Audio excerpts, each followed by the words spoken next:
La verdadera historia de los tres cerditos. Mi profesora de historia solía decir que la historia la escriben los que ganan y que por eso siempre solo conocemos un lado de la moneda.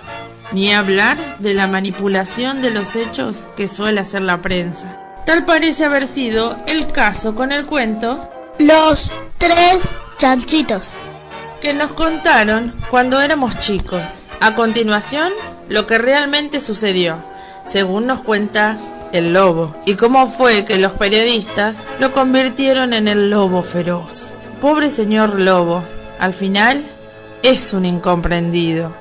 La verdadera historia de los tres cerditos. Y por ese lobo. Seguro que todos conocen el cuento de los tres cerditos, o al menos creen que lo conocen, pero les voy a contar un secreto. Nadie conoce la verdadera historia, porque nadie ha escuchado mi versión del cuento. Yo soy el lobo silvestre B. Lobo, pueden llamarme Sil. No sé cómo empezó todo este asunto del lobo feroz, pero es todo un invento. A lo mejor el problema es lo que comemos, y bueno, no es mi culpa que los lobos coman animalitos tiernos, tales como conejitos, ovejas, cerdos. Así es como somos. Si las hamburguesas con queso fueran tiernas, la gente pensaría que ustedes son feroces también. Pero como les decía, todo este asunto del lobo feroz es un invento. La verdadera historia es la de un estornudo y una taza de azúcar. Hace mucho, en el tiempo de... Había una vez. Yo estaba preparando una torta de cumpleaños para mi querida abuelita. Tenía un resfrío terrible y me quedé sin azúcar, de manera que caminé hasta la casa de mi vecino para pedirle una taza de azúcar. Pues bien, resulta que ese vecino era un cerdito, y además no era muy inteligente, que digamos. Había construido su casa de paja. ¿Se imaginan? ¿Quién con dos dedos de frente construye una casa de paja? Desde luego, tan pronto como toqué la puerta, se derrumbó. Yo no quería meterme en la casa de alguien así sin permiso. Por eso llamé. Cerdito, cerdito, ¿estás en casa? Nadie respondió. Estaba a punto de regresar a mi casa sin la taza de azúcar para la torta de cumpleaños de mi querida abuelita.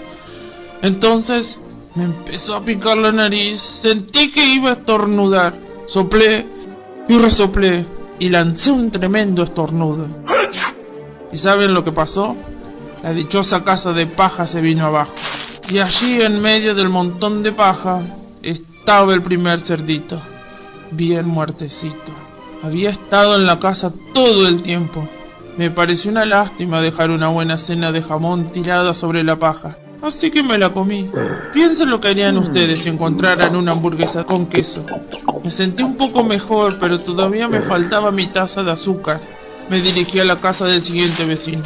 Este vecino era el hermano del primer cerdito. Era un poquito más inteligente, pero nada más. Había construido una casa con palos de madera. Toqué timbre. Nadie contestó. Llamé. Señor cerdo, ¿está usted ahí? Me contestó a los gritos. Andate, lobo, no puedes entrar. Me estoy afeitando el hocico. Apenas había puesto mi mano en el picaporte de la puerta cuando sentí que se venía otro estornudo.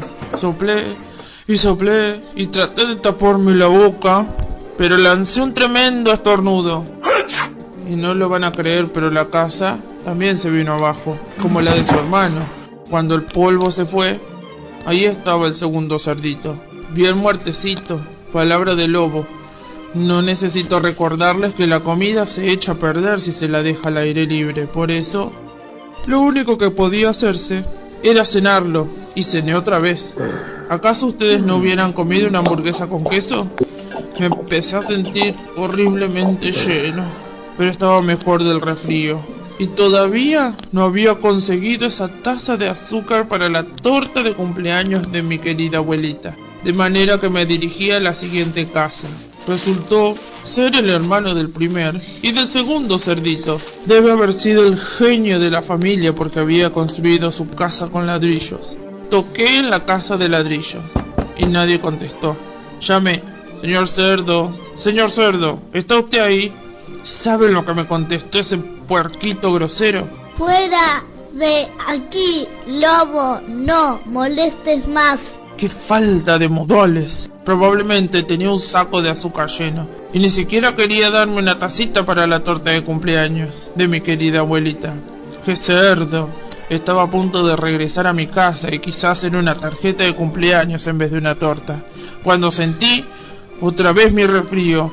Soplé y resoplé y estornudé una vez más.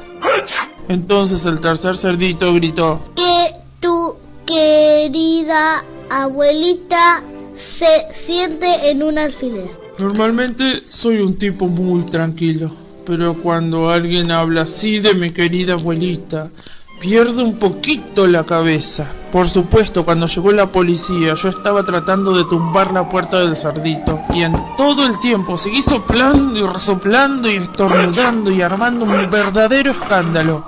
El resto, como dicen, es historia. Los periodistas se enteraron de los dos cerditos que habían cenado Y pensaron que la historia de un pobre enfermo que iba a pedir una taza de azúcar no era nada interesante, de manera que se les ocurrió todo eso de soplido y resoplido y te tumbó tu casa. y me convirtieron en el lobo feroz. Y eso es todo, la verdadera historia. Me hicieron trampa, pero tal vez vos me puedas prestar una taza de azúcar. Fin. Me llamo Camila Ríos, 7 años. Yo estudio en la escuela 1, en General Las Heras, y voy a primer grado, y estoy aprendiendo a leer. Fin.